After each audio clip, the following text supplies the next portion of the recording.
Hallo und herzlich willkommen hier bei Erikas Selbstgemacht. Was wäre ein Osterfest ohne einen leckeren Osterfladen oder auch Osterbrot genannt? Wie man diese Leckerei zubereitet, erfährst du jetzt. Unter dem Video findest du nochmal die ganzen Zutaten und die Zubereitung. Wir benötigen 500 Gramm Weizenmehl. Mit den Löffeln machen wir dann eine Mulde. Einen halben Hefewürfel, ich verwende gerne eine frische Hefe, das waren jetzt 20 Gramm Hefe. Von der abgemessenen Milch, 250 Milliliter, die sollte lauwarm sein, gebe ich jetzt etwas in die Mulde. Die restliche Milch gebe ich dann später hinein. Von dem abgewogenen Zucker, das sind 50 Gramm, gebe ich jetzt auch etwas hinein.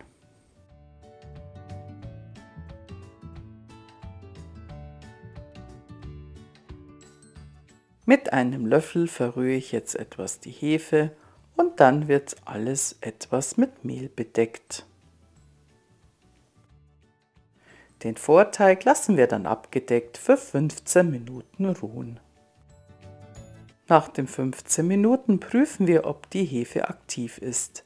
Wie ihr sehen könnt, hat sie super Blasen geworfen. Alles gut. Jetzt geben wir noch den restlichen Zucker hinein. Dazu kommt jetzt ein ganzes Ei und ein Eiweiß. Und einen Esslöffel von meinem selbstgemachten Zitronenzucker. Wie man den ganz einfach herstellt, verlinke ich euch oben. Ihr könnt als Alternative aber natürlich auch frische Zitronenschale verwenden. Oder es gibt auch so kleine gekaufte Päckchen. Ein Päckchen Vanillezucker kommt noch dazu und das Schwarze, das ihr da seht, ist von einer Vanillemühle.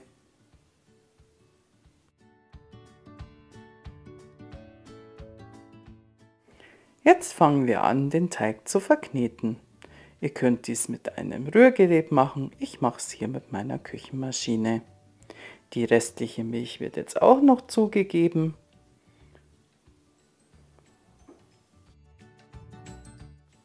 Und nachdem der Teig etwas verknetet ist, geben wir die zimmerweiche Butter dazu, 100 Gramm. Eine Prise Salz darf in einer Süßspeise niemals fehlen. Dann geben wir noch 100 Gramm Mandelstifte dazu und 200 Gramm Sultaninen. Ihr könnt aber auch Rosinen nehmen.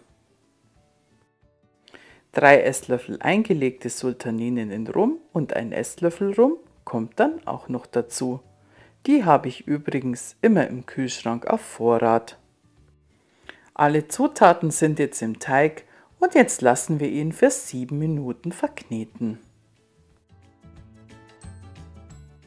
Den fertig verkneteten Teig decken wir dann gleich ab und lassen ihn für mindestens 1,5 Stunden an einem warmen Ort ruhen.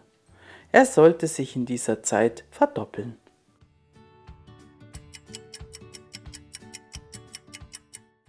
So sieht mein Teig nach 1,5 Stunden aus. Er ist wunderbar aufgegangen. Jetzt nehmen wir den Teig auf die Arbeitsfläche heraus und kneten ihn einmal kurz durch.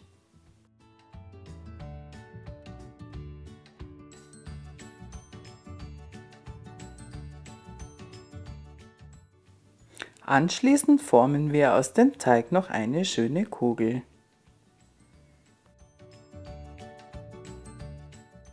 Die Teigkugel geben wir dann auf ein Backblech mit Backpapier ausgelegt und decken den Teig nochmal für 20 Minuten ab und lassen ihn nochmal ruhen. Die 20 Minuten sind vorüber. Der Teig ist nochmal etwas aufgegangen. Jetzt nehmen wir ein scharfes Messer und schneiden ein Kreuz hinein. Ihr könnt aber auch ein Rautenmuster hineinschneiden, wie ihr das möchtet. Danach nehmen wir ein Eigelb und verrühren es mit einem kleinen Schluck Milch. Den Fladen bestreichen wir dann damit. Das verleiht ihm einen schönen Glanz. Ich bestreue ihn jetzt noch mit Hagelzucker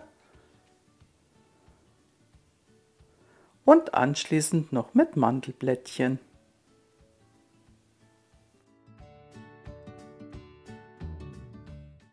Der Osterfladen wird jetzt in dem vorgeheizten Backofen bei 180 Grad Ober- und Unterhitze gebacken.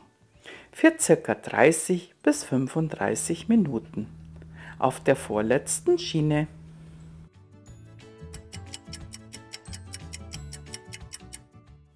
Den fertigen Osterfladen dann auskühlen lassen, auch wenn es schwer fällt. Und jetzt schneide ich ihn mit euch an.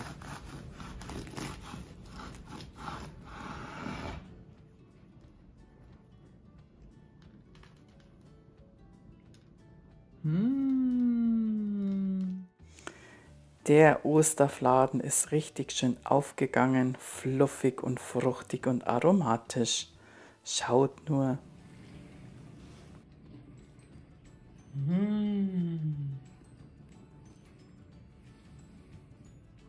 Mit dieser Schritt-für-Schritt-Anleitung kannst auch du einen leckeren Osterfladen backen und auf der Ostertafel damit punkten.